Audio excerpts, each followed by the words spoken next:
हमारे यहाँ अपने बच्चों को टू नेशन थ्योरी का रट्टा लगवाने वाले उस्ताद शायद जानबूझकर हिंदुस्तान की तारीख का एक चैप्टर गोल कर देते हैं, जिसे पढ़ने से हम पर ये राज खुल सकता है कि एक ज़माने में खुद मोहम्मद अली जिन्ना ने इस बात को माना कि हिंदुस्तान में दो कौमें यानी हिंदू और मुसलमान नहीं बल्कि और भी कौमें रहती हैं जिनका अपना एक अलहदा मुल्क होना चाहिए, जैसे कि द्राविड़स्तान और दलितिस्तान। और अलहदा मुल्क बनाने के इसी प्रपोजल पर बात करने के लिए 1930 की दिहाई में मुस्लिम लीगी, दलित और द्राविड़ी रिप्रेजेंटेटिव कई मरतबा आपस में मिले भी। हमारी क़यादत ने फैसला किया है कि अलग अलग मुल्क बनाने की जदोजहद में हम द्राविड़ों और दलितों का भरपूर साथ देंगे। ज़बरदस्त। हम हिंदुस्तानियों को समझाएंगे कि अखंड भारत एक धोखा है। ये कांग्रेस के नेशनलिज्म का वो ब्रांड है जो एलीट हिंदुओं के इंटरेस्ट को सर्व करना चाहता है। हम द्राविड़िस्तान बनाएंगे, दलितों का एक अलग मुल्क होगा और मुसलमानों का भी अपना घर होगा। हम अमन के साथ रहेंगे और हज़ारों सालों से पिसे हुए तबकों को इज्जत से जीने का मौका देंगे, इंशाअल्लाह। इंशाअल्लाह। जी, यही थे वो निचली जात के हिंदू अछूत, दलित, द्राविड़ और आदिवास वगैरह जो हजारों साल की गुलामी की वजह से बहुत कमज़ोर थे, पछड़े हुए थे। इसीलिए उन्हें मुसलमानों का बहुत ज़्यादा आसरा था। निचली जातों से ताल्लुक़ रखने वाले ये लोग बहुत अच्छी तरह समझ चुके थे कि गांधी, नेहरू और कांग्रेस का मेरा भारत महान का नारा दरअसल इन्हें गुलाम बनाए रखने की एक साजिश के सिवा कुछ नहीं।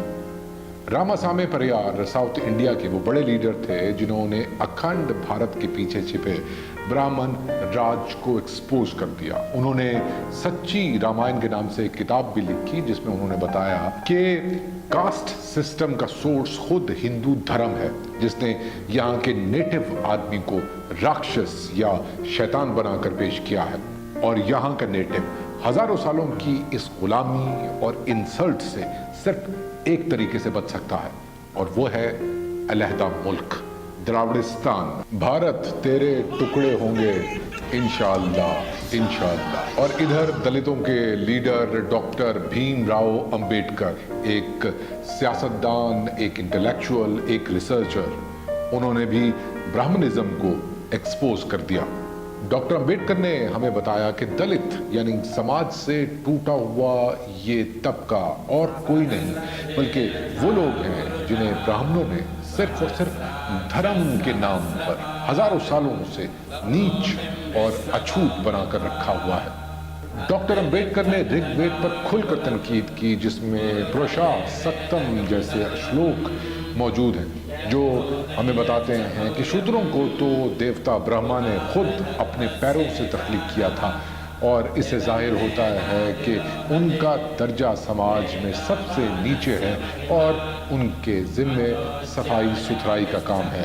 डॉक्टर अंबेडकर ने गांधी को और कांग्रेस को बुरी तरह एक्सपोज कर दिया, लेकिन ये भी सच है कि कांग्रेस और गांधी बहुत मजबूत थे और डॉक्टर अंबेडकर अकेले ये जंग नहीं जीत सकते थे। इसलिए उन्होंने मदद के लिए मुसलमानों को पुकारा। इस्माइल भाई, ये हम क्या सुन रहे हैं? जिन्ना साहब ने तो वादा किया था कि वो हमारा साथ देंगे। माफ़ी चाहता हूँ, लेकिन मुस्लिम अशराफिया और मजहबी क़यादत का ये ख्याल है कि जिन्ना साहब सिर्फ मुसलमानों के हकूक़ की बात करें, हिंदुओं की नहीं। हम तो हिंदू नहीं, अंबेडकर साहब ने तो यहाँ तक कह दिया है कि हम सब दलित अपना धर्म बदल लेंगे, बुत बन जाएंगे या फिर मुस्लिम। इस्माइल भाई, यही वक्त है। हिंदू ब्राह्मण के हाथ मजबूत मत होने दीजिए। हम पाकिस्तान के मुखालिफ नहीं, पाकिस्तान भी बने और दलितिस्तान भी। आपकी बात ठीक है, लेकिन अफसोस कि मुस्लिम लीग की एलीट क्लास का यही फ़ैसला है कि वो काफिरों की। काफिर? क्या मतलब? लीडरशिप? अरे फिर क्या फ़र्क है हिंदू ब्राह्मण और मुस्लिम अशराफिया में, अगर ये दोनों ही पछड़े हुए तबकों को और दबाना चाहते हैं? बात समझने की कोशिश करें। आप समझने की कोशिश करें। फिरंगियों को यहाँ से जाना पड़ रहा है। किस्मत ने हमें मौका दिया है कि हम हज़ारों साल के इस स्टेटस को तोड़ सकते हैं। क्या आप समझ नहीं रहे कि कांग्रेस इस स्टेटस को मेंटेन करने के लिए क्या खेल खेल रही है? वो यहाँ के इतिहास, समाज और सियासत को दो हिस्सों में बांट देना चाहती है, हिंदू और मुस्लिम।